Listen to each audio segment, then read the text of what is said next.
Hello everyone, তোমরা কেমন আছো সবাই? আই হোপ সবাই খুব ভালো আছো। আর সবার ফেস্টিভ্যালসের মান্থ কেমন কাটছে সেটা অবশ্যই কমেন্ট করে জানিও।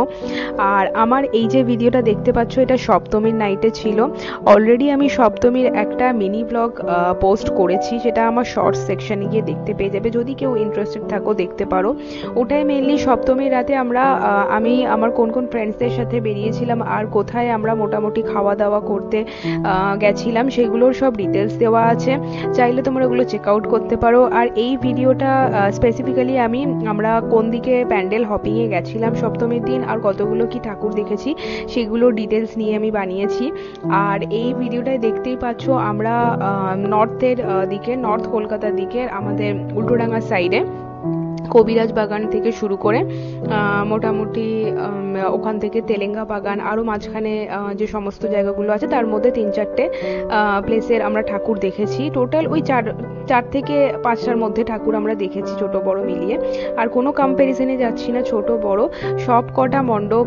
কলকাতার দুর্গাপুজো এমনিই ফেমাস, তো যারা কলকাতাবাসী তারা তো জানবেই এত সুন্দর প্রত্যেকটা মণ্ডপ সজ্জা, শিল্পীর পরিকল্পনা, এত সুন্দর করে প্রতিমা, সবকিছু থিম খুব সুন্দর ছিল। আর কলকাতার ওয়েদার পুজোর সময় তো জানোই কেমন থাকে, তো সব ওই গরম, তারপরে কখনো বৃষ্টি নামছে, কখনো মানে ওয়েদারটা খুবই খারাপ, হিউমিড, এত অতিরিক্ত বেশি সাজগোজ করে বেশি করে বেরোনো যায় না, সবকিছুই অনেক কিছু মিলিয়ে মানে দুর্গাপুজোর সময়টা কেটে যায়। কিন্তু যাই হোক, মানে সবারই আশা করছি ভালো কেটেছে, আর আমাদেরও এইভাবেই ভালো কেটেছে, কিছু করার নেই, এইরকম সিচুয়েশনেই দেখতে হবে। তো যাই হোক, এরপর এই যে ভিডিওতে এই যে মানে এইগুলো ক্লিপগুলো দেখতে পাচ্ছ, এটা হচ্ছে তেলেঙ্গা বাগানের ঠাকুরটা। আর এখানে একটা ইউনিক জিনিস যেটা করেছিল, যে জাস্ট এন্ট্রি পয়েন্টেই একটা কিউআর কোড স্ক্যান করা ছিল, সেইটা স্ক্যান করে নিয়ে এবার ভেতরে এই রকম কতগুলো স্ক্রিন ছিল, যে স্ক্রিনগুলোর উপর স্ক্যান করলে এই স্ক্রিনে যে সমস্ত পিকচারগুলো ছিল এগুলো মুভ করছিল বা সামহাও কিছু একটা বোঝানোর চেষ্টা করছিল। তো এই জিনিসগুলো মানে নিয়ে অনেকেই হয়তো বুঝতে পারেনি, কারণ আমরা যতদিন ঢুকেছিলাম বা তার পরের দিনও আমি যেদিন গেছিলাম সেদিনও দেখছিলাম অনেকে এই জিনিসগুলো চেক করছিল না। স্ক্রিনগুলো লাগানো আছে, ওরা ভাবছে এমনি আছে, ঠিক আছে, কিন্তু আমরাও হয়তো জানতে পারতাম না, যেহেতু আমার ফ্রেন্ডটা সুইটি ও ইনস্টাতে দেখতে পায়, কেউ একজন এটা দেখায়, তো তারপরে ও বলে যে হ্যাঁ এখানে এরকম একটা কিছু ব্যাপার করেছে।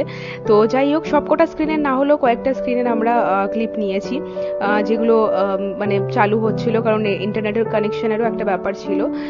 যাই হোক, সব মিলিয়ে প্রত্যেকটা প্যান্ডেল, প্রত্যেকটা মণ্ডপ সজ্জা, প্রত্যেকটা প্রতিমাই অসাধারণ। আর এই ছিল আমাদের সপ্তমীর আমাদের মোটামুটি ঘোরাঘুরি বা প্যান্ডেল হপিং সব কিছু।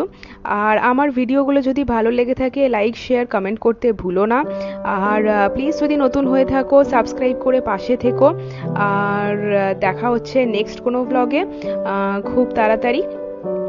আর সবার আশা করছি পুজো তো ভালোই কেটেছে, আর বছরটাও খুব ভালো কাটুক, এন্ডের দিকে চলে এসছে।